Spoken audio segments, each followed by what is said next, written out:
جغرافی اعتبار سے جی ایسا ایبلانگ قسم کا ایریا ہے، یعنی کہ جو ٹیڑھا سا ہے، لمبوترا ہے، ٹھیک ہے اس میں جو وڈتھ ہے وہ بہت کم ہے. ٹھیک ہے ایک سرا ادھر آپ سمجھ لیں بھمبر میں ہے، جی اور دوسرا وہ چلا جاتا ہے کہیں دور پار پیچھے، ٹھیک ہے یعنی بہت ابلانگ قسم کا ایریا ہے. ٹھیک ہے اس ایریے میں اگرچہ لکھنے والے بہت لوگ ہیں، بہت اچھا لکھتے ہیں، عربی سرگرمیاں بہت عرصہ سے یہاں چل رہی ہیں، لیکن ان کے تمام لکھنے والوں کے درمیان مؤثر قسم کا رابطہ نہیں ہے. انڈیویجولی، انفرادی طور پر لوگ جو ہیں یا شاعر جو ہیں یا ادیب جو ہیں یا قلمکار جو ہیں وہ بہت اچھا ادب تخلیق کر رہے ہیں، لیکن اس کی شناخت اس لیے نہیں ہو رہی کہ ہمارے یہاں آزاد کشمیر میں شناخت پذیری کے حوالے سے کوئی منظم مربوط نظام نہیں ہے. اگرچہ کہ ریڈیو آزاد کشمیر، مظفر آباد، تراڑ، کھل، سابقہ اور میر پر والے یہ بہت اچھا کام کر رہے ہیں، لیکن جو کام ہونا چاہیے وہ ابھی تک آزاد کشمیر میں اس طرح کا منظم، مؤثر، مستحکم، مضبوط اور شناخت والا کام ابھی تک نہیں. رفیق بھٹی صاحب، اپنی وہ نظم یا غزل ہمیں سنائیے جو آپ کی شہرت کا باعث بنی ہو. بات یہ ہے کہ لکھنے والا شاعر جو ہے وہ اپنی ہر غزل کو اپنا حاصل کلام سمجھتے ہیں، پھر بھی جیسے آپ نے فرمایا، جیسے حکم کیے، تو ایک غزل میں گوش گزار کرتا ہوں سامعین کی. چاند کی محفل سجا ٹھیک ہے اور چاندنی کی بات کر. کیا بات ہے. چاند کی محفل سجا اور چاندنی کی بات کر، آ میرے آنگن میں آ اور چاندنی کی بات کر. صحیح ہے.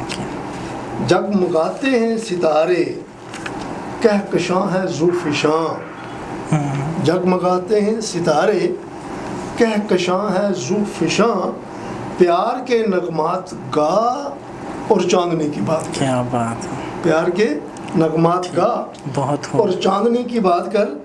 فصل گل ہے اور خوشبو کا سفر ہے 400. صحیح. فصل گل ہے اور خوشبو کا سفر ہے 400. آنکھ میں کاجل سجا اور چاندنی کی بات کر. آنکھ میں کاجل سجا اور چاندنی کی بات کر. رقص کرتی ہے ہوا اور گنگناتی ہے فضا.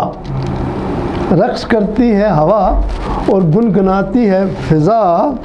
جام ہاتھوں میں اٹھا اور چاندنی کی بات کر. جام ہاتھوں میں اٹھا اور چاندنی کی بات کر. ہائے یہ ظالم جوانی، آتشیں اٹھتا شباب. ہائے یہ ظالم جوانی، آتشیں اٹھتا شباب.